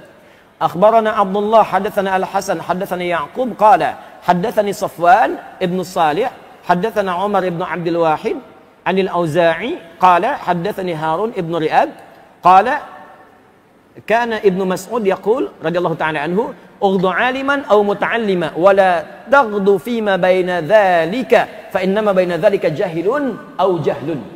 Nah, ini ada yang versi 2. Ya, 2 kalimat saja. Tadi 3 kalimat, jangan jadi yang keempat. Kalau ini cuma 2, jangan jadi yang ketiga. Ya, kalimat ini disebutkan oleh sahabat Ibnu Mas'ud radhiyallahu taala anhu. Jadi kalimat yang pertama tadi, ya, belum bersambung kepada Nabi. Kalimat yang kedua ini pun masih di Ibnu Mas'ud, di sahabat 2. Ya, kata Ibnu Mas'ud radhiyallahu taala anhu, "Ughdu 'alima aw muta'allima." Jadilah engkau orang berilmu. Kalau belum jadi, setidaknya belajar menuntut ilmu. Ya, wala takun fima baina dzalika wala taghdu fima baina dzalika. Maka jangan sampai berilmu tidak, belajar pun nggak mau, kata beliau. Maka yang seperti itu akan cenderung jadi orang bodoh atau memiliki sifat-sifat kebodohan. Sudah nggak punya ilmu, nggak mau belajar.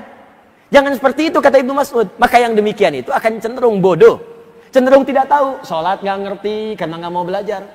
Ya, berkali-kali ribuan kali ruku dan sujud nggak ngerti yang dibaca, nggak paham yang diungkapkan. Sujud nggak ngerti yang dibaca, ruku nggak paham yang diungkapkan, mau sampai kapan?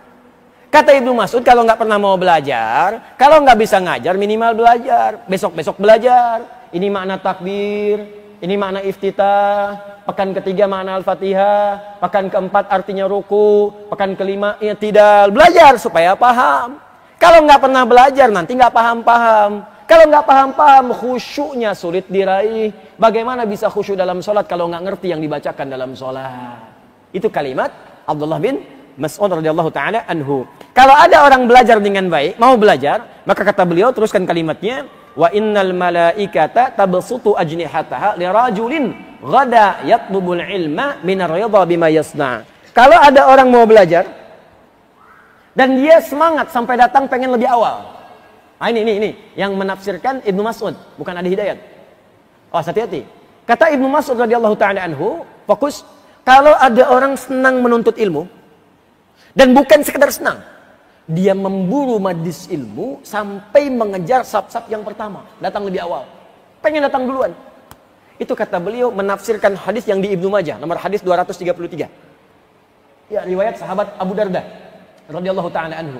Kan ada hadis begini bunyinya, masih ingat? Man salaka tariqan yaltamisu fi ilma, sahalallahu lahu tariqan ilal jannah. Masih ingat hadis itu? Wa innal malaikata la tadau ajnihataha ridan li talibil ilmi. Sampai situ kan? Ya, wa innal ulama'a warathatul anbiya wa innal anbiya'a lam yurithu dirhaman wala dinaran walakin warathul ilma fa hadhuhu bihadhin wafir. Ya, kata Abu Darda radhiyallahu taala anhu, Nabi SAW pernah bersabda, siapa yang menguatkan dirinya, siapa yang bersemangat menempuh satu jalan untuk belajar pengetahuan walaupun cuma sedikit, maka Allah akan balas setiap kesulitannya, langkahnya, keringatnya, waktunya, tenaganya, biayanya untuk memudahkan langkah dia ke surga. Ya, dan kalau penuntut ilmu mengetahui sebelum dia keluar dari tempat dia tinggal untuk belajar itu, malaikat membentangkan sayapnya memberikan ridho kepadanya. Nah, apakah semua penuntut ilmu itu dinaungi oleh malaikat sehingga diridhoi ia ketika akan belajar? Kata Ibnu Mas'ud, tidak. Bukan semuanya. Tapi orang-orang yang semangat menuntut ilmunya dan ingin bersegera datang ke majelis ilmunya. Itu maksudnya. Jadi kalau yang santai-santai itu nggak masuk itu, cuman pahala dapat. Ya, gimana nanti kita belajar? Tenang aja. Paling Ustaz Ade mau qadimah dulu 30 menit. Ntar aja kita datang 30 menit kemudian. Itu yang seperti itu dapat pahala. Cuman malaikat belum tentu menaungi. Yang menaungi itu yang pengen semangat dari awal, pengen datang, walaupun kebagian saf akhir nggak masalah. Ya, bismillah, saya dari Jakarta pengen ke Bekasi, pengen belajar. Bismillahirrahmanirrahim, saya berangkat jalan kaki dari sana. Sampai ke Bekasi. Ya, karena nggak dapat malam-malam Grab nggak ada yang bawa, gitu kan? Ya, ada yang mau nawarin, ragu-ragu karena baju putih, gitu kan? Minta sate 200 tusuk, macam-macam. Udah, akhirnya jalan kaki itu. Jakarta ke sini jalan kaki, berangkat dari jam 1. Nyampe ke sini 3 jam kemudian, jam 4 baru nyampe. Udah penuh ke bagian paling belakang. Wah, itu pahalanya banyak banget. Ya. Pahala jalannya, berapa banyak dia langkahnya itu jalan. Pahala lelahnya, pahala segalanya. Malaikat menaungi. Cuman sayangnya Allah, malaikat dijadikan gaib supaya kita tenang jalannya. Kalau dijadikan nyata kelihatan, nggak jadi berangkat. Begitu mau berangkat udah kelihatan gini sayapnya. Oh, kamu siapa? Malaikat maut. Oh, nggak jadi berangkat dia. Astagfirullah. Dikir aja, nggak jadi berangkat dengan malaikat. Enggak. Aduh. Padahal saya cabutnya nanti siang. Ya, nyesel saya nggak berangkat ke dia. Nggak ada info ya, nggak ada info. Tidak ada info tentang kematian kecuali tanda-tanda supaya kita menyegerakan diri untuk berbuat baik saat wafat dalam keadaan tenang. Nah, tafsir yang tadi itu ditafsirkan oleh Ibnu Mas'ud. Ini redaksi yang 2. Yang lengkap yang ketiga, ini menyebutkan 4, jangan jadi yang kelima. Ini yang dikutip oleh Syekh Hashim. Jadi Syekh Hashim bin Asy'ari, ya, beliau mengutip di kitabnya Adabul Alim wal Muta'allim, ya, dari keterangan Ibnu Abdul Bar, dikutip oleh beliau versi yang paling lengkapnya. Diambil keterangan yang paling lengkap. Karena kalau sudah yang paling lengkap akan menutup yang lain-lainnya. Selesai. Karena beliau ahli hadis, paham nih, ambil yang lengkap saja. Karena ini kan sebetulnya mukaddimah ini. Ya, kumpulan supaya orang nggak banyak bacanya, ambil yang paling lengkap, selesai. Anda kan kalau baca sesuatu, ada yang ringkasan, ada yang versi sepertiga, ada yang 3/4, ada yang utuh. Anda kan cari yang utuh kan? Jelas kan? Ya, ada makanan setelah ini ada sarapan, ya. Ada yang lontongnya aja, ada yang pakai kerupuk, ada yang kuahnya aja. Anda kan pengen ambil semua tuh. Hah? Jelas ya, satu paket ya. Maka diambil kemudian yang paling lengkap. Nah, saya bacakan sanadnya sekarang. Ya, di sini kan nggak disebutkan sanadnya. Langsung ke Nabi. Waqala sallallahu alaihi wasallam. Boleh kalau orang itu sudah mengetahui sanad. Sedangkan beliau itu ahli juga, punya ijazah di sanad.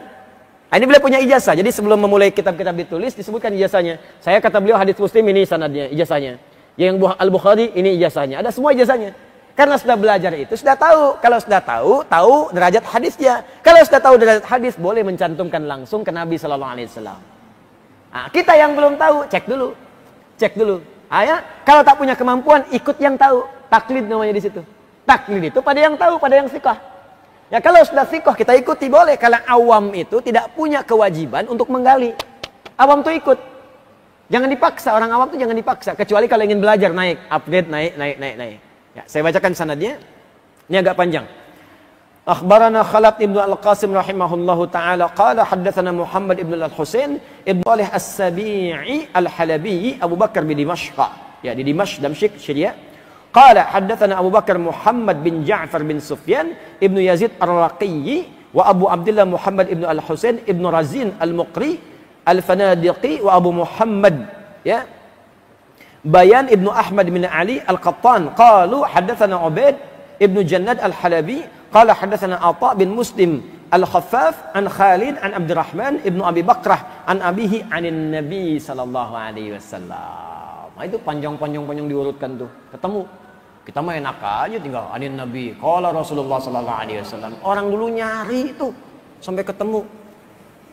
Masya Allah, Imam Al-Bukhari nyari hadis sampai ke Khurasan, sampai kadang datang ke tempat-tempat tertentu yang jauh, kejar oleh beliau, datang.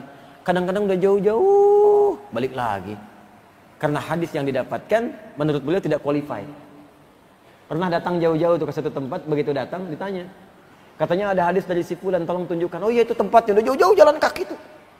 Begitu datang, orang ini sedang bermain dengan hewan. Ada yang menyebutkan dengan ayam, ada yang menyebutkan dengan keledai. Dia kayak mau ngasih makan, padahal enggak. Cuman pengen nangkap aja. Ya? Datang hewannya, ditangkap, tapi nggak dikasih makan. Balik lagi Al-Bukhari. Tuh, saking ketatnya menyeleksi hadis. Balik lagi. Ditanya oleh orang yang tadi, Syekh, kenapa nggak diambil? Kenapa pulang lagi? Apa jawab Imam Al-Bukhari? Kata beliau, kalau pada ayam saja bisa berdusta, maka bagaimana kepada Nabi SAW? Kalau kepada keledai saja bisa berdusta, atau nama umumnya kalau kepada hewan saja bisa berdusta, maka bagaimana kepada hadis Nabi SAW? Padahal orang ini belum tentu hadisnya salah. Mungkin benar meriwayatkan hadis, cuman karena perilakunya kurang baik, maka tidak diambil oleh beliau. Ya, tidak diambil, khawatir nanti ada tuhmah, tuduhan kepada hadis. Oh, pantas orang ini jelek, hadisnya aja diriwayatkan oleh pemabuk, hadisnya aja diriwayatkan oleh penipu. Makanya ada ketat dalam ilmu hadis. Hadis yang diriwayatkan oleh orang-orang yang bermasalah, maka hadisnya disebut hadis mungkar. Ya. Hadis yang diriwayatkan oleh orang yang tertuduh sering berdusta disebut hadis matruk. Hadis yang dipalsukan memang palsu disebut hadis maudhu. Makanya dikenal dengan 3M. 3M. Mungkar, matruk, maudhu. Ini hadis yang tidak dijadikan hujjah. Jelas ya? Tidak dijadikan hujjah kecuali ada dasar-dasar yang lain atau ingin mengambil maknanya saja. Al-Bukhari dicari itu. Antum mau dapat belajar hadis, khairukum man ta'allamal Qur'ana wa 'allamah. Rawahul Bukhari. Enak aja tuh, tinggal dilihat. Hadisnya riwayat Imam Al-Bukhari. Ya, dari Nabi sallallahu alaihi wasallam, khairukum man ta'allamal Qur'ana wa 'allamah. Yang paling baik di antara kalian yang belajar Quran dan mengajarkannya. Rawahul Bukhari, tinggal dicek di Al-Bukhari. Padahal Al-Bukhari itu enggak sembarangan. Ngambil dulu, diteliti dari siapa? Hajjaj bin Minhal. Hajjaj bin Minhal dari siapa? Dari Syu'bah. Syu'bah dari siapa? Al-Qamah bin Marthad. Al-Qamah bin Marthad dari siapa lagi? Sa'ad bin Ubaidah. Sa'ad bin Ubaidah dari siapa lagi? Abu Abdurrahman As-Sulami. Abu Abdurrahman As-Sulami dari siapa lagi? Utsman bin Affan. Dari Ali bin Abi Thalib. Dari Nabi SAW. Itu nyari sampai ke Nabi, nggak mudah. Tiba-tiba datang belakangan orang-orang tertentu. Imam Al-Bukhari nuliskan Sahihnya 16 tahun. Ada orang baca 16 jam sudah bikin fatwa. Ini nggak mudah ini. Beliau ini belajar. Teliti sampai ke hadisnya. Apa hadisnya? Kita bacakan. Ughdu aliman ya an abi anin nabi sallallahu alaihi wasallam qala ughdu aliman aw muta'allima aw mustami'an aw muhibba wala takunil khamisata fatahlik. Ini hadis ini yang ada di kitab ini hadis sahih diriwayatkan oleh para ulama dengan versi yang paling lengkap. Kemudian ada pendapat dari Imam Atha, saya bacakan ini dulu ya sebelum ke sini karena di sini nggak ditemukan. Ya ini untuk syarahnya. Ya saya tidak ingin mengatakan melengkapi adab sebagai guru. Yang nggak ada murid melengkapi guru. Ya nggak ada murid melengkapi guru. Yang ada kita istifadah dari guru-guru yang lain untuk saling dan mendapatkan manfaat-manfaat lebih luas. Qala Atha, maka berkata Imam Atha bin Rabah, ya, qala li Mish'ar bin Kidam, ya Atha, zidtana fi hadzal hadits ziyadatan lam takun fi aidina, wa innama kana fi aidina ughdu aliman aw muta'allima. Ya Atha, wailun liman lam yakun fihi wahidatan min hadza. Allahu akbar. Mish'ar bin Kidam mengatakan kepada Atha, Atha ini tahu hadis yang ini, versi 4. Kun alima au muta'allima au mustami'a au muhibban wala takunil khamisata fatahlak. Jangan jadi yang kelima. Tahu empat-empatnya. Sedangkan yang lain taunya dua. Kun alima au muta'allima atau ughdu aliman au muta'allima. Maka Mish'ar bin Kidam berkata kepada Atha, ya Atha, dari dulu kami taunya cuma dua aja. Setelah ketemu kamu, kami tahu ada 4. Tahu 2 yang lain. Ini menunjukkan jangan-jangan selama ini kita taunya cuma 1 dalil saja. Ternyata ada 2 dalil. Silahkan belajar. Tadi yang saya katakan, luaskan ilmu. Dulu saya tinggal di Libya, talaki pada seorang syekh. Ya, salah satu riwayat. Saya mengaji beberapa riwayat. Saya mengaji pada Syekh Dukali Muhammad Al-Alim, riwayat Hafiz. Mengambil riwayat Qalun juga. Ya, Warsh dari Syekh Ali Akhmar. Hafiz tambahan dari Syekh Ali Al-Libi. Ya. Kemudian riwayat Dudi dari Syekh Ali At-Tanzani. Jadi yang menarik begini, ada 2 orang. Ini menarik kisahnya. Dua-duanya hafal Quran 30 juz. Yang satu belajar riwayat Hafiz yang kita baca sekarang dari Asim. Yang satu baca Qalun. Ya, Qalun. Baik. Jadi kalau di Hafiz itu misal ya, kita baca ihdinas siratal mustaqim pakai shad. Ihdinas siratal mustaqim pakai shad. Ada riwayat menggunakan sin. Imam Ruwaish misalnya. Ya, termasuk di salah satu wajah nanti Imam Mujahid baca dengan sin. Ihdinas siratal mustaqim. Ada lagi menggunakan zai. Ihdinas siratal mustaqim. Jelas? Imam Duri riwayatnya Ibnu Katsir. Ihdinas siratal mustaqim pakai zai. Ada yang satu pakai shad, satu pakai sin. Debat. Wa anta mukhti la sahih bis-shad. Ihdinas siratal mustaqim. Kamu salah yang benar pakai shad. Ihdinas siratal mustaqim. Yang satu mengatakan anta mukhti al-sahih la-sah bis-sin. Kamu yang benar-benar salah, yang paling benar pakai sin. Ihdinas siratal mustaqim. Padahal dua-duanya ngaji di guru yang sama. Ayo kita datang ke guru kita aja. Anastati bisyekh, kita minta fatwa ke syekh. Datang dua-duanya. Gurunya bijak sekali. Ketika datang bertanya, ya bunai, ikra. Anakku sayang kamu baca. Ihdinas siratal mustaqim pakai sad. Hasbuk. Ente ikra. Kau baca ya bunai. Baca nak. Ihdinas siratal mustaqim pakai sin. Apa kata gurunya? Masya Allah, antuma mukhti'an. Al-asah bizai. Kalian berdua salah, yang benar pakai zai. Ihdinas siratal mustaqim. Gurunya ingin mengajarkan boleh jadi kamu tahu 1 atau 2, masih ada yang lain. Jadi kalau baru tahu 1, 2 jangan saling menyalahkan. Boleh jadi menyesal di kemudian hari karena baru dapat tambahan ilmu kemudian. Sama ini Mish'ar bin Kidam itu mengatakan, ya atau kalau saya nggak ketemu Anda, saya nggak dapat tambahan ini, taunya 2 aja. Taunya bismillah sir aja ternyata bisa jahar. Taunya jahar aja ternyata bisa tidak dibaca sama sekali. Ya. Ada yang taunya jahar, yang nggak tahu sir. Saya tugas di Saudi, di Mekah. Ya, jadi penerima haji pertama tahun 2010. Datang jemaah pertama jemaah kita. Waktu Isya dulu tuh. Saya masih ingat tuh imamnya Syekh Sudes. Begitu sudah istaqimu, siap. Kan di situ Hambali mazhabnya sir. Bismillahirrahmanirrahim. Alhamdulillahi rabbil alamin. Itu komentar jemaah haji kita pertama. Iki imamnya Muhammadiyah ya. Oh, Muhammadiyah. Masya Allah. Muhammadiyah cabang Masjidil Haram, imamnya, pimpinannya saya Sudes. Ya. Ini cukup menarik ya. Tapi jadi wawasan akhirnya. Makanya ini agak menarik nih. Kenapa saat di Mekah, padahal di situ nggak kunut kan? Subuhnya. Kenapa nggak pada ribut? Kesini pulang jadi ribut lagi. Itu artinya kita bisa belajar tambah wawasan. Belajar lagi. Belajar. Ini belajar. Ternyata dapat tambahan. Aduh, kalau saya nggak dapat dari kamu, katanya apa? Saya nggak bisa nambah ini. Akhirnya apa kata Mi'syar? Kalau sudah tahu yang 4 ini, satu ughdu aliman, jadi orang berilmu. Au muta'alliman, kalau belum berilmu belajar. Au mustami'an, atau minimal fokus mendengarkan. Au muhibban, kalau nggak bisa fokus, cintai orang yang belajar. Minimal 4 ini. Apa kata Mi'syar bin Kidam? Kalau kita nggak bisa dapat 1 dari 4 ini, maka keterlaluan, celaka orang itu. Celaka. Sudah nggak berilmu, nggak mau belajar. Sudah nggak mau belajar, dengar pun nggak mau. Sudah nggak dengar, malah mencela juga. Ini yang paling celaka. Makanya ada komentarnya saya tuliskan juga di sini. Ya, saya catatkan.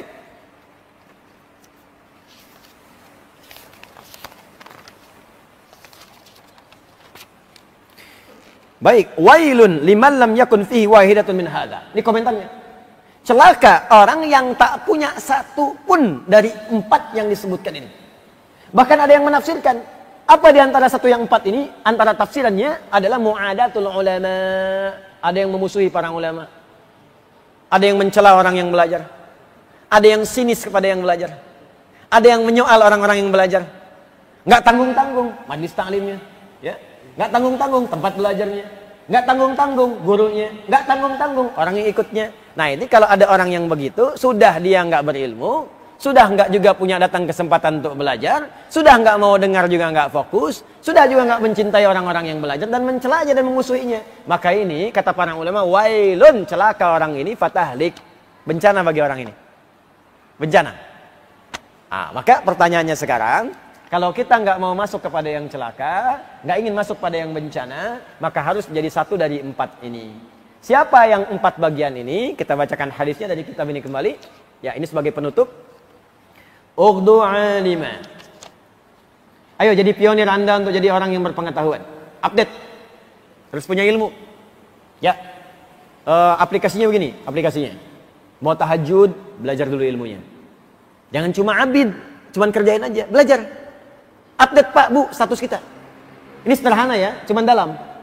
Ughdu aliman, jadi orang berilmu. Bukan cuman abid, orang ibadah, tapi ibadah yang berilmu. Antum malam mau tahajud, biasanya kan cuman bangun malam tahajud, kan?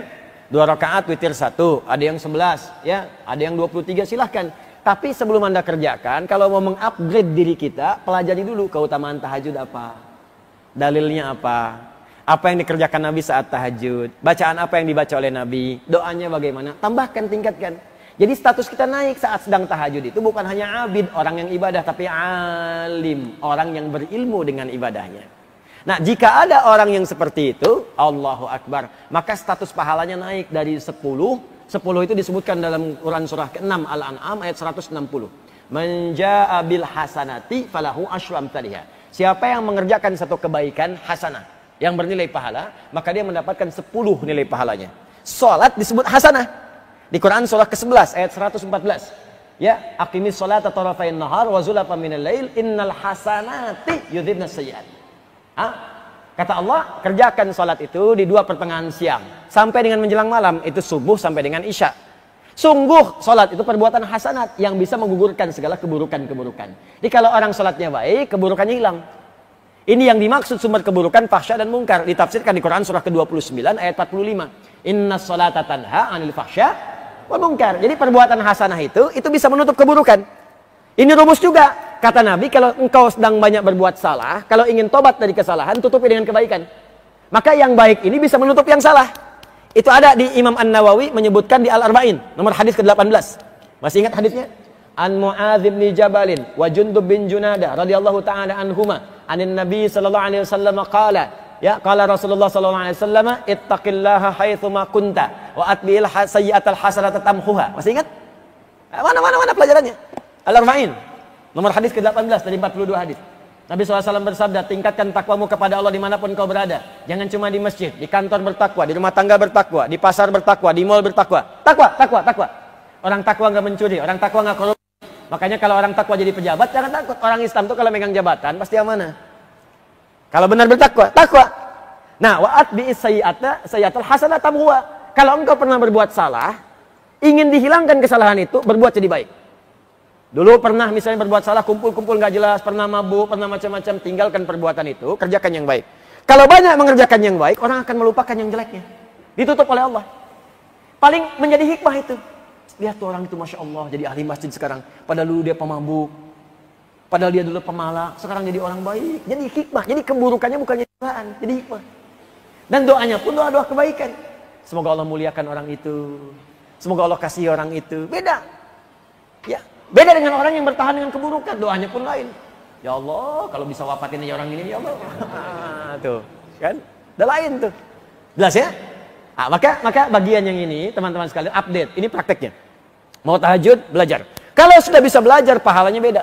Yang tadi 10, begitu selesai sholat 10. Kecuali baca Quran. Kalau baca Quran, setiap hurufnya. Hadisnya At-Tirmidzi. At-Tirmidzi. Nomor hadis 2010, 2015, 2020. Ya, Nabi menyampaikan dari kalimatnya, man qara'a harfan min kitabillahi falahu asyru hasanat. Siapa yang baca satu huruf saja dari kitab Allah, dia mendapatkan 10 kebaikan dari setiap hurufnya. Walam aqul alif lam mim harfun. Saya tidak katakan alif lam mim satu huruf. Walakin alifun harfun, lamun harfun, mimun harfun, walikulli harfin asyru hasanat. Tapi alif satu huruf, lam satu huruf, mim satu huruf. Setiap hurufnya 10 kebaikan. Jadi kalau baca alif lam mim, berapa huruf? Sesuai hitungan dapat 30. 30 jangan dihitung 1, 2, 3, 4, 5, terlalu sedikit. Di hadis Muslim, datang ke masjid saja, baru datang belum ngapa-ngapain dengan niat ibadah dapat 25. Jarak 1 ke 2 500 tahun, 2 ke 3 500 tahun, 3 ke 4 500 tahun. 500 tahun. Wah, Anda kalau nggak baca Quran sehari hilang berapa abad tuh? Cari amalan yang cerdas untuk tutupin kesalahan. Pakai rumus tadi, pakai rumusnya. Coba sehari berapa kali salah? Maaf sebentar. Yang nggak punya dosa boleh angkat tangan. Saya pakai kacamata biar jelas kelihatan. Boleh angkat tangan yang nggak punya dosa. Yang sedikit. Agak banyak. Tuh, saking banyaknya nggak bisa ngangkat kan?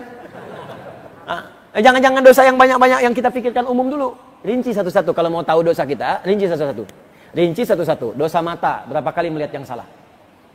Ayo lihat. Handphone tuh, sehari berapa kali lihat handphone? Gambar-gambar yang nggak jelas. Istri orang yang dilihat-lihat. Istri ada di rumah, istri orang yang dilihat. Ya? Atau suami orang yang dilihat, ibu. Ya, hati-hati. Berapa kali yang dilihat itu ceramah ustadznya apa ustadznya? Ya? Coba dicek. Antum tuh berapa kali gambar-gambar muncul, iklan yang nggak jelas dan sebagainya. Salah mata tuh. Mau lewat sini berapa kali lihat gambar-gambar, videotron dan sebagainya. Istighfar, cuman mata nggak berpaling. Astagfirullah, salah nih. Mata nggak belok-belok, ya kan? Telinga berapa kali dengar yang nggak jelas. Pikiran, pikiran. Kadang berpikir yang nggak baik-baik. Bahkan tentang guru, masih belajar udah mikir yang enggak. Ini kapan Ustaz selesainya nih? Sarapan nggak kebagian nih. Ya, semua tuh, muncul semua. Sampai ke tangan, sampai ke kaki. Dikalikan, ini baru sehari nih. Dikalikan selama kita hidup sejak balik. Berapa banyak dosa? Makanya ada rumus dari Nabi namanya sedekah jariyah. Sedekah itu kullu ma'rufin, semua kebaikan yang bisa dikerjakan. Cari pahala yang banyak, Pak. Modal dikit tapi keuntungan banyak. Jadi orang cerdas. Cari amalan yang kayaknya sedikit, teman pahala banyak. Di antaranya apa? Baca Quran. Baca Quran itu bukan selesai dapat 10, setiap hurufnya 10. Amalan lain pada umumnya, amalan fisik tuh 10. Salat 10, selesai dapat 10. Amalan harta paling minimal 700, infak 700. Dalilnya Al-Baqarah ayat 261. Ya mathalul ladzina yunfiquna amwalahum fi sabilillah kamathali habbatin ambatat sab'a sanabil fi kulli sumbulatin mi'atu habbah. Kebiasaan orang infak paling minimal seperti menanam 1 benih, tumbuh jadi 7 kalikan 100. 700 paling minimal infak ibadah harta. Tapi baca Quran setiap hurufnya 10. Jadi kalau hari ini dosa mata punya misalnya 50 kali dosa. 50 kali lihat, 50 kali dosa. Masya Allah, baca Quran. Tapi jangan disengaja. Ya, ketutup tuh. Alhamdulillah. Tapi jangan niatkan begitu juga bacanya. Hari ini saya kayaknya baca dapat 9 kesalahan ya Allah.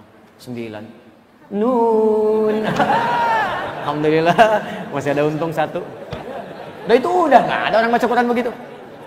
Baca Quran tuh pasti banyak. Dan yang baik menutup yang buruk. Jadi setiap membiasakan yang baik, pahala dapat, keburukan juga hilang. Naikkan update. Alim. Ya, alim. kalau Anda kemudian belum mampu jadi orang alim, maka belajar supaya alim. Banyak yang alim semua nih, Anda ketinggalan, harus nyusul. Jangan jadi ustadz dulu. Nanti setelah ilmu terkumpul, baru alim mengajar, muallim. Yang penting itu update belajar dulu. Orang lain sudah sampai pada ilmunya, kita belajar. Hadiri majlis-majlis ustadz-ustadz. Kalau bisa begini bikin target Pak Bu, supaya tidak acak-acakan, teratur kita belajarnya. Atau antum bikin program dulu. Saya sebulan ini pengen memantapkan fikih sholat dulu. Maka cari majlis ilmu mengajarkan fikih sholat yang benar. Supaya terupdate kita. Saya pengen belajar tentang zakat, cari yang tentang zakat. Saya mau belajar adab, cari. Rumuskan, majlisnya mana saja. Kumpulkan, pelajari. Update diri kita. Nah, belajar dengan sungguh-sungguh. Kalau Anda kemudian bisa dengan serius, makanya pakai ta, menunjukkan kesungguhan. Pakai tasdid syiddah di akhir, menunjukkan motivasi yang lebih, 2 kali lipat. Ya, makanya tidak menggunakan darisan. Pertemuan lalu saya katakan, kun ughdu aliman au muta'allima. Kalau Anda belum berilmu maka belajar, kata Nabi. Cara belajarnya sungguh-sungguh, serius. Jangan cuma datang, dengar, hilang, lupa, pergi. Tidak, simak baik-baik. Sekarang zamannya banyak rekaman, ada yang merekam. Ya, dulu rekam pakai suara, sekarang pakai visual. Ada audio visual, sekarang direkam juga. Sekarang ustadznya juga banyak. Ada ustadz yang datang sendiri, nerangin sendiri, nulis sendiri, ngapus sendiri. Ya, ada yang begitu. Ya. Dan direkam juga. Jelas semua bisa diulang-ulang lagi. Kalau dengan semua fasilitas itu belum menyentuh kita untuk belajar, ya perlu difasilitasi bagaimana lagi. Datang bikin catatan. Nanti ya sabar ya. Saya sedang mencetak Quran dulu, mushaf. Nanti setelah mushaf selesai, saya cetak buku tulis. Nanti saya bagi insya Allah. Ya, saya bagi. Bagi supaya nanti belajarnya bisa menulis. Bisa menulis ya. Ini di copy juga nih, copy per lembar apa, jangan banyak-banyak dulu, selembar dulu ya, biar digabung, ya. Nah, jadi teman-teman belajar, simak, tulis, serius. Itu begitu Anda sedang serius, pahala datang. Pahala. Begitu diamalkan, saat diamalkan berubah dari yang 10 tadi pindah naik. Biasanya kan 10, sekarang pindah. Perhatikan kalimatnya. Ketika status kita menjadi alim dibandingkan abid, maka pahalanya seperti kasairil kawakib, seperti jumlah asteroid yang ada di semesta. Berapa jumlah benda yang ada di langit tuh? Hitung, ayo hitung. Planet ada berapa, bintang ada berapa, tuh pahalanya seperti itu.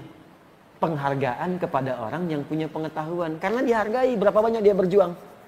Beda dengan yang biasa-biasa. Anda kan nggak mudah nih Pak. Dari tempat tinggal Anda, nyiapkan waktu, berangkat gelap-gelapan, mandi tengah malam juga, ya kan? Kemudian ada yang sholat dulu, ada yang mabit di sini, itu kan pengorbanan. Makanya Nabi pun memberikan apresiasi tinggi. Kalau sudah dapat ilmunya diamalkan, makanya diamalkan, jangan didiamkan. Begitu diamalkan, pahala melebihi semua benda yang ada di langit. Nanti sebelum wafat akan ditampakkan. Kalau pengen segera lihat silahkan wafat. Kalau tiba ajal, kalau nggak tiba ajal nggak bisa lihat juga. Nanti akan lihat setelah ini. Nanti saya akan tunjukkan. Begitu masuk ke halaman 16. Ya, kanan paling atas itu sebelah atas itu akan ditunjukkan langsung orang yang benar belajarnya itu setiap tinta, tetesan tintanya dari riwayat dari Nabi itu setara dengan darah syuhada. Orang yang berjuang di jalan Allah. Nanti saya tunjukkan ayatnya apa, hadisnya apa. Nanti kita akan lihat.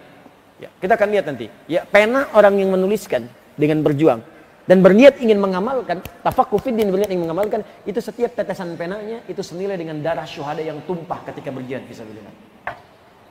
Tuh, mana penanya? Mana tintanya? Semua punya nilai. Jangan dikira nggak ada nilainya.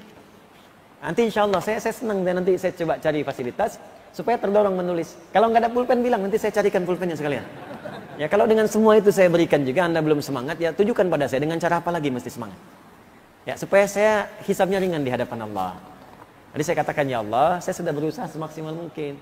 Saya sudah datang sendiri, saya sudah ngajar, nulis sendiri, ngapus sendiri, rekam juga, saya bagikan buku, saya bagikan pulpen. Ya cuman orangnya nggak mau begitu, ya Allah. Tapi saya pun mendoakan, ya Allah, setidaknya saya kawannya. Ya Allah, saya pernah mengajarkannya, sayang ya Allah. Kalau memang Engkau menyayangiku, ya Allah, kalau ada sayang kepadaku, maka berikan sayang kepada kawanku juga. Termasuk kepada yang mencelaku kalau dia beriman.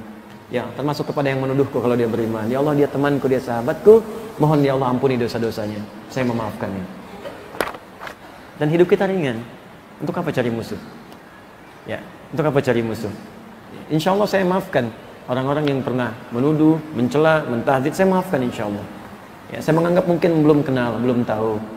ya belum memahami. Jadi saya menganggap seperti itu. Termasuk ada mungkin yang berbuat jahat, berbuat salah, ada yang ngambil, ada yang zalim, ada yang ini itu, saya maafkan.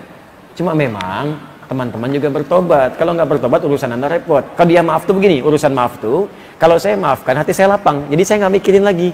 Cuman kalau Anda belum minta maaf atau belum bertobat, Anda tetap akan gelisah. Akan begitu juga. Ada yang sampai sekarang nyari kesalahan. Kasihan saya hidupnya. Kasihan, karena saya ini manusia, pasti salah. Kalau mau dicari pasti ketemu. Jadi buang-buang energi aja. Saya bukan malaikat. Ya pasti akan ketemu kesalahan itu. Tapi Anda jangan lupa, saya pun manusia yang bisa bertobat. Jadi kalau saya bertobat dari kesalahan dan Anda tetap mencari kesalahan, Anda yang banyak salahnya. Nah, itu kaidah itu dipakai. Ya supaya nggak berat beban saat menghadap kepada Allah. Kalau nggak mampu belajar, belum ada kesempatan, maka jadi yang ketiga, mustami'ah. Nah, kenapa kalimatnya tidak menggunakan sami'? Sami'an. Sami'na wa ata'na. Kenapa menggunakan mustami'ah? Apa beda antara sami' dengan mustami'? Kenapa peserta pengajian disebut mustami'? Para mustami' sekalian bukan sami'. Tapi ketika kita mengerjakan perintah Allah, kalimatnya menggunakan sami'ah. Sami'na wa ata'na. Apa beda keduanya? Nanti kita bahas itu di pertemuan selanjutnya, ya.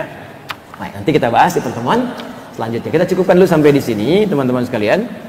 Tapi mungkin ini saya mohon maaf ini kepada pengurus Al-Azhar, ada penyesuaian ini untuk jadwal berikutnya. Saya khawatir mungkin ini menjadi kajian terakhir di tahun ini saya di sini.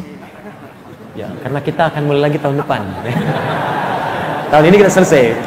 Kan sekarang akhir tahun kan? Ya, yang Desember. Nanti tahun depan mulai lagi, Ustaz ya. Tahun depan, bulan depan. Insya Allah bulan depan kita mulai.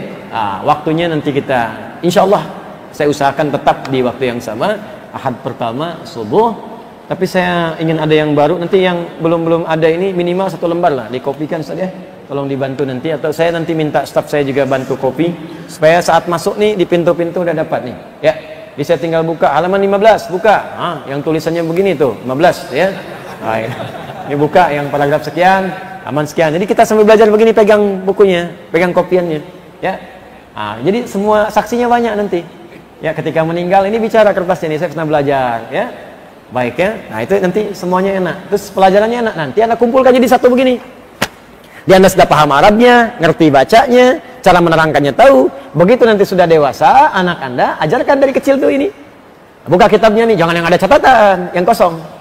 Anda pelajari lagi, sampaikan. Baca nak, halaman sekian, posisi paling kanan sebelah atas. Ya. Qala sallallahu alaihi wasallam. Masyaallah.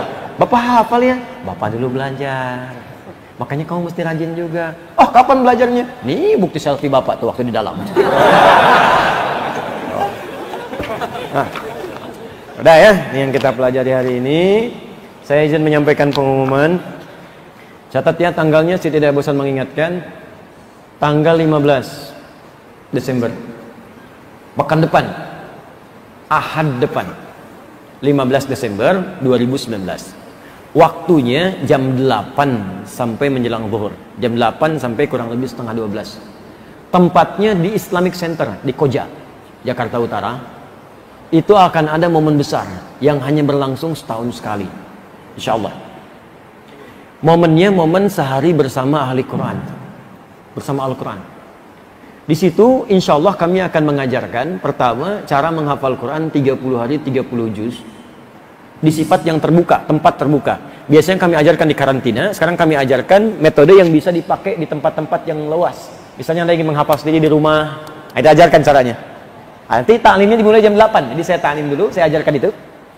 Yang kedua nanti ada Anda bertemu ahli Quran insya Allah se-Indonesia. Ya, nanti yang hafal Quran yang ikut karantina, hafal Quran 15 hari, ada yang anak kecil tuh. Ya, hafal Quran 20 hari, 28 hari, ada yang 7 hari. Ya, nanti kita akan simulasikan mereka. Gimana cara mereka belajar? Keluarganya siapa? Ada takrim, ya wisuda nanti untuk mereka, dipakaikan mahkota di kepalanya, mahkota-mahkotaan. Ya. Nanti ada yang memakaikan kepada kedua orang tuanya, kalau anak pakaikan kedua orang tuanya. Nanti ada yang istri, seorang perempuan bu, Masya Allah hafal Quran 78 hari, ya 43 tahun. Ada nenek-nenek tuh 64 tahun. Ya, Masya Allah terakhir saya tinggal ke Eropa itu sudah juz 9 kalau nggak salah. 64 tahun memulai itu, ya Masya Allah sampai juz 9. Ada yang selesai, ya 30 hari banyak yang selesai. Nanti mereka akan diwisuda dan ada insya Allah duta besar negara sahabat, dan tokoh-tokoh ulama-ulama ahli Quran juga datang. Itu momennya mungkin kami hanya hadirkan setahun sekali.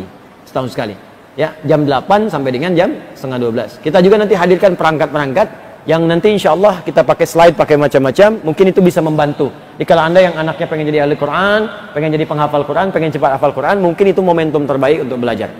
Ya, sore ini saya ada di Halal Expo di Tangerang, ya di BSD ya. Di BSD, mungkin sore ba'da asar saya mulai sampai menjelang maghrib. Mudah-mudahan ada manfaat yang bisa kita kaji. Saya akan bahas tentang struktur tubuh manusia dalam Al-Quran dan kaitannya dengan halal. Esensi halal dalam Al-Quran dengan anatomi tubuh manusia.